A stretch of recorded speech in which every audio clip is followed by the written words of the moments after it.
Guys, स्वागत है आपका हमारे YouTube चैनल श्रुति क्लासेस पर। आज हम जानेंगे करुण रस और हास्य रस के बारे में। ठीक है, चलिए स्टार्ट करते हैं करुण रस से।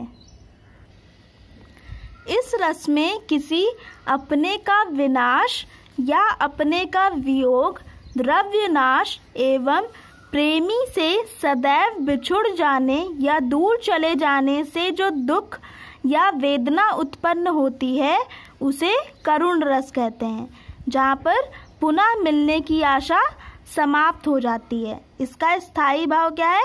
शोक है। ठीक है, करुण रस का स्थायी भाव है शोक।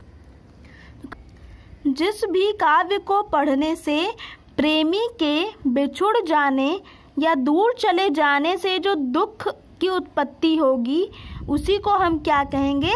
करुण रस कहेंगे। ठीक है, अब आप कहेंगे कि वियोग श्रृंगार रस में भी यही था कि प्रेमी नायक नायिका बिछुड़ जाते हैं, दूर चले जाते हैं। ठीक है, उसमें भी दुख उत्पन्न होता है। तो करुण रस और वियोग श्रृंगार रस में क्या अंतर है अब स्पष्ट होगा। देखिए, वियोग श्रृंगार रस में भी दुख का अनुभव होता है, लेकिन वहाँ पर दूर जाने वाले से पुनः मिलन की आशा बंधी रहती है। ठीक है, वियोग श्रृंगार रस में पुनः मिलन की आशा बंधी रहेगी, लेकिन करुण रस में पुनः मिलन की आशा खत्म हो जाती है। ठीक है, दोबारा वो नहीं मिल पाते हैं। चलिए उदाहरण से समझ लेते हैं। उदाहरण क्या है? हाय रुक गया यही संसार, बिना सिंदूर अनल अंगार, वातहत लतिका व सुकुमार, पड़ी है छिन्नाधार। इस काव्य से हमें किसकी अनुभूति होती है? देखिए, बिना सिंदूर अनल अंगार, हाय रुक गया यही संसार, क्या पता चल रहा है?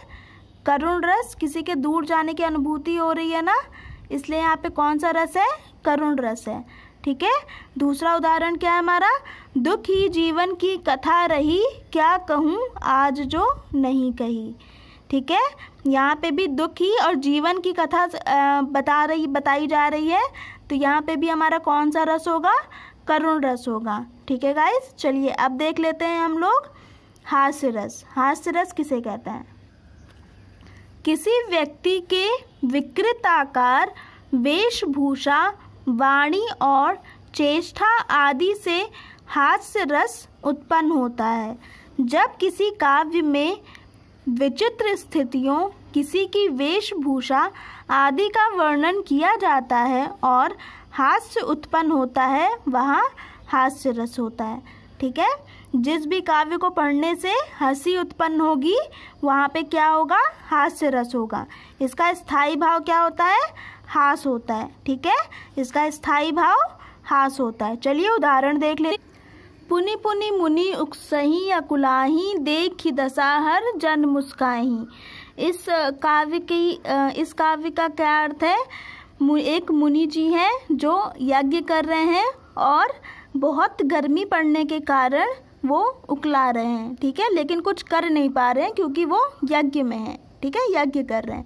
देखी दशा हर जन मुस्काही, और जो वहाँ की जन जो बैठी हुई हैं, आसपास के लोग जो बैठे हुए हैं, वो उनकी दशा देख देख कर मुस्का रहे हैं। ठीक है, तो इस काव्य में हमें किस चीज़ की अनुभूति हो रही है? हंसी की अनुभूति हो रही है ना, हंसी उत्पन्न हो रहा है। तो इस यहाँ पे कौन सा रस होगा? हास्य रस होगा। ठीक है गाइस, चलिए सेकंड एग्जाम्पल देखते हैं। हाथी जैसा देह, गेंडे जैसी चाल, तरबूजे सी खोपड़ी, खरबूजे से गाल। ठीक है, ये काव्य पढ़ने से भी हंसी उत्पन्न हो रही है ना, तो यहाँ पे भी कौन सा रस होगा? हास्य रस होगा। ठीक है गाइस, आप लोग को हास्य रस और करुण रस क्लियर हो गया अच्छे से। चलिए, आप लोग को वीडियो अच्छा लगा हो तो प्लीज़ लाइक करें, शेयर करें, सब्सक्राइब करें और बेल आइकन ज़रूर दबाएं। Thank you guys, bye bye.